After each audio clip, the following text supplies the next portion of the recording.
el gobierno tiene una situación fiscal débil, muy débil. El gobierno para el año 2016 estimó que el déficit fiscal iba a ser 2.600 millones de dólares. En el mes de abril del 2016, es decir, apenas 4 meses después, el déficit fiscal ya lo tiene estimado en más de 3.600 millones de dólares. La caída de impuestos en estos primeros 4 meses del año de 1.000 millones de dólares dice entonces que el déficit fiscal va pareciéndose a 4.600 millones de dólares, y eso antes del terremoto. Y entonces y tiene una dificultad enorme de conseguir financiamiento. De los más de 10.000 millones de dólares que tiene que conseguir financiamiento para el año 2016 para financiar déficit y pagos de deuda, apenas ha conseguido 2.500 millones de dólares. 1.000 millones de dólares a menos de un año plazo con instituciones del sector público, a quienes seguramente les ha ofrecido que les va a cancelar tan pronto incorporen recursos del extranjero, como por ejemplo algún crédito de China que días atrás dijeron que habían firmado y que estaría por regresar. Entonces, ante esa realidad, ¿verdad?, pareciera que el gobierno no tiene alternativas y tiene que optar por la menos recomendable, poner impuestos en una economía recesiva, porque lo que va a hacer es que la recesión se profundice más. No debe y en una economía como la nuestra, esa recesión es desempleo también, que es lo más grave. Usted como experto, ¿no debe readecuarse el presupuesto?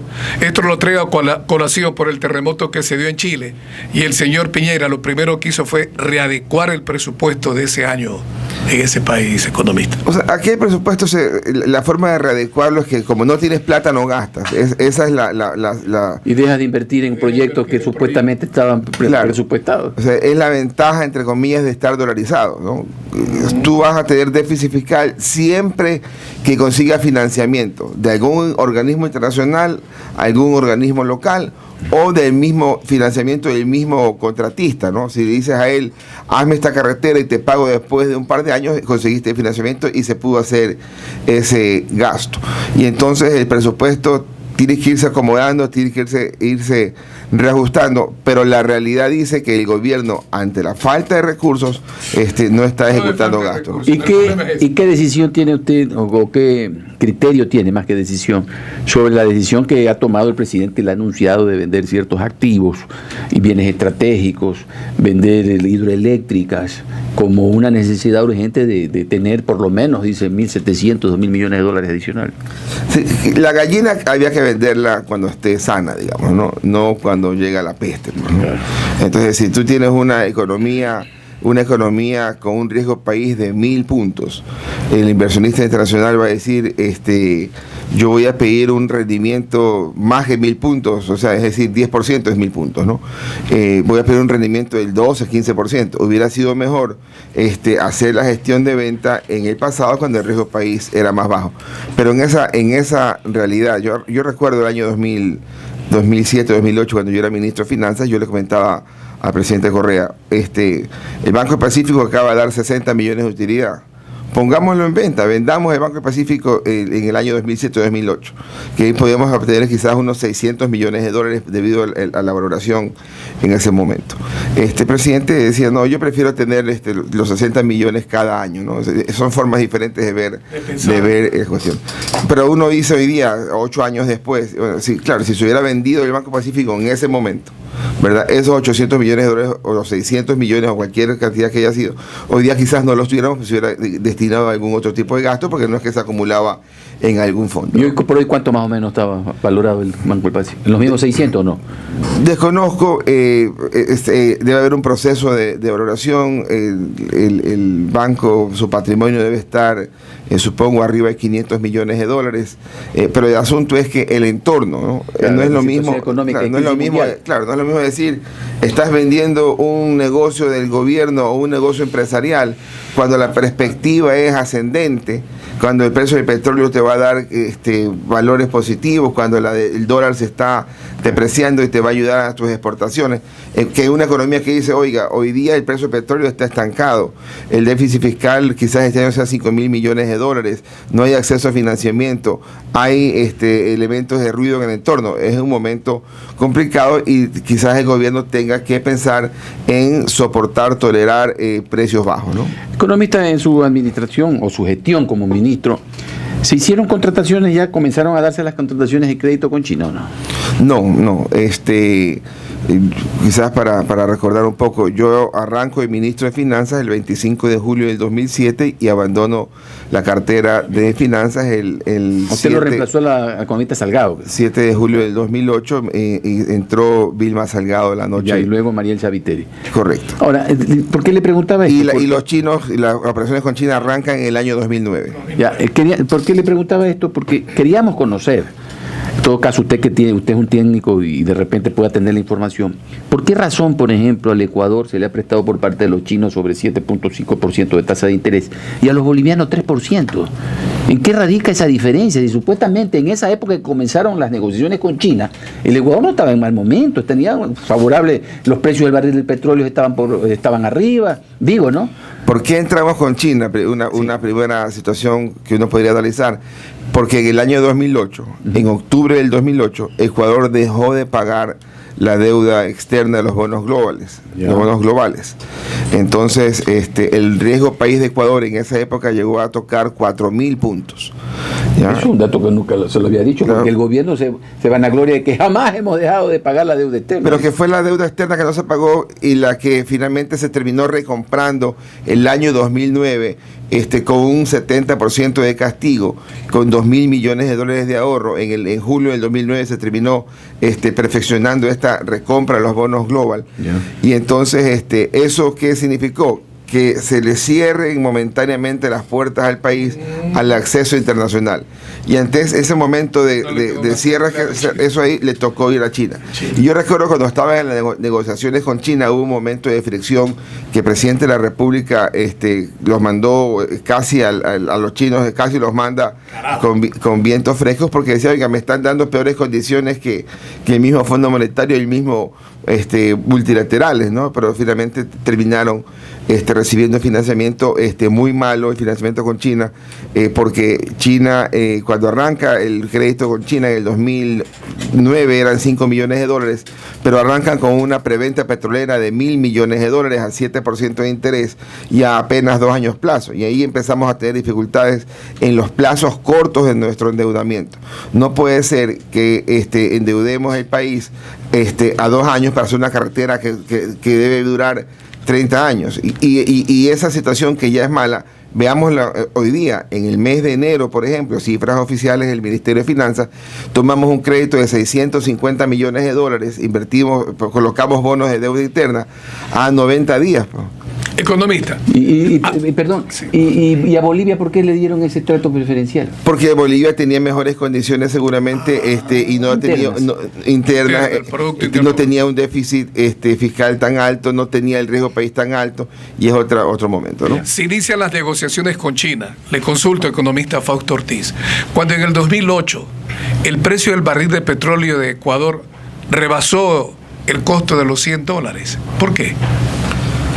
A ver, el precio de petróleo ecuatoriano se tocó $140 en el año 2008, allá por el mes de agosto-septiembre. El primer viaje oficial del gobierno a China se dio en noviembre del 2007, ¿no? Yo ya era ministro de Finanzas, acompañé al presidente de la República el regreso de Ecuador a la OPEP, allá en Arabia Saudita, el precio del petróleo estaba en 50 todavía, y luego la visita oficial a China, en donde hubo una primera ronda de presentar proyectos, ¿no?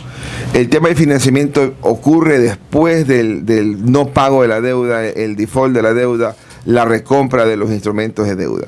Y todo lo que tiene que ver con esa operación de recompra es un tema posterior, y cuando decides ir a pedir plata prestada después de no haber pagado a otros, obviamente tu riesgo país va a ser más alto y tus condiciones van a ser deterioradas, ¿no? Ahora, ¿por qué tantos proyectos económicos urgentes están enviando cuando el propio presidente de la República, el momento que empezó a caer el precio del barril de petróleo, señalaba que no nos preocupemos, que los ecuatorianos estábamos preparados, ¿verdad?, que no requerían recursos económicos? Hasta cuando el precio del barril de petróleo, el joven ministro decía 27, el señor presidente de la República decía, el precio del barril de petróleo puede caer a $20 y nosotros estamos gozando de economía económica. Sí, bueno, puso 20, ¿no? Su cuidiario Chávez dijo cero, digamos, ¿no? Claro, eso dijo Chávez. Por ahí es quizá la misma línea, ¿no? Hay otro tema, economista, que realmente nos sorprende, porque parecería que el día de hoy hay un analista en que establece en los medios de comunicación, Ingeniero Calero, experto petrolero, de que se habría creado o conformado un fideicomiso en Panamá para que todos los recursos del petróleo vayan a Panamá. con la venia. Con la venia del Banco Central. Es decir, esto nos sorprende, porque esta noticia, primero, no la sabíamos, y dos, el propio presidente ha declarado hace pocos días que conformar fideicomisos es inconstitucional, que no es ético, que no... Es decir, ¿cuál es su opinión al respecto? Sí, la relación con China es una relación complicada de entender, porque no hay documentos públicos oficiales, ¿no? Por ahí alguna vez conversaba con alguien que tenía acceso a los documentos y me decía, hay un tipo de relación. Primero, están en la mesa tres actores, ¿no? Petroecuador con los chinos en la venta del petróleo, ¿no? Y hay también otro actor en paralelo, que es China con el Ministerio de Finanzas en el otorgamiento de crédito. Y la relación más o menos es que por cada $1.000 millones que China financia al Estado, Petroecuador se compromete a venderle 40.000 barriles diarios. Más o menos esa es la relación, pues, ¿no? Por lo tanto, uno dice, si hoy día la deuda con China, entre deuda y preventa petrolera, está superando los $7.000 millones, uno debería, en ese cálculo, poder estimar que los barriles de petróleo comprometidos con China para exportarles es como unos 280.000 barriles de petróleo diarios, de los un poco más de 350.000 barriles de petróleo que exportamos como país, de los más de 500.000 barriles diarios de producción. Y entonces, cuando uno miraba el contrato, uno se daba cuenta que el que financiaba al Estado nos trataba como que fuera un banco comercial financiando a un cliente. ¿Por qué? Porque me exiges garantía, porque me exiges colateral, porque me exiges lo que los bancos llaman digamos que tienes que darle algún buen trato, ¿no? Dame algún buen trato, ¿no? En el sentido de que si te doy el crédito, me diré a un banco, oye, déjame la plata en esta cuenta, ¿no? Si yo cobro tus recursos, déjame la plata flotando en esta cuenta, y yo al final de los 30, 60 o 90 días, quién sabe, yo te los devuelvo. Y no sería raro, yo y no dispongo de información si es que hay un fideicomiso establecido en Panamá, y eso tiene información seguramente el analista que lo señala, Calero. No sería raro que hayan establecido este mecanismo para cumplir esta relación bancaria comercial entre China y el Ecuador. Y ahí lo que sí es importante chequear no es tan sencillo decirle a China, no te pago los más de $1.000 millones de preventa petrolera y te los voy a pagar unilateralmente después de un año. No puedo porque tengo un compromiso de exportación y China tiene mis recursos, digamos, ¿no? Si tú tienes mi plata, ¿cómo te digo? No te pago si la plata la tienes tú, pues, ¿no? Al final del día, no, aunque tú quieras hacer... El petróleo hoy pertenece a China, el petróleo. ¿No? La exportación va a canalizar a través de China. O sea, ellos aseguran el retorno del dinero de su inversión. Que se vaya haciendo... Totalmente. Que se vaya haciendo, digamos, una especie de bolsa para pago futuro. Eso es lo que... Claro, y aparte la relación también es una cuenta de ahorro prácticamente. Cuando arranca la relación con China, uno decía, China nos financia el equivalente al 10% de la deuda externa ecuatoriana. Y el petróleo que China nos da vendiendo es equivalente al 10% de la exportación petrolera. Hoy día la relación es: China nos financia el 33% de la deuda externa y China nos da vendiendo el 75% de nuestro petróleo. Entonces, claramente uno dice, oiga, parece que la relación se desequilibró y parece que quien tiene poder en la relación son los chinos y no nosotros. Economista, permítame una pregunta sobre el tema. Esto como que suena a condicionamientos, pero es lo que siempre ha renegado este gobierno con el presidente Correa. Es decir, cuando se le recomienda prestarle al Fondo Monetario Internacional, dice...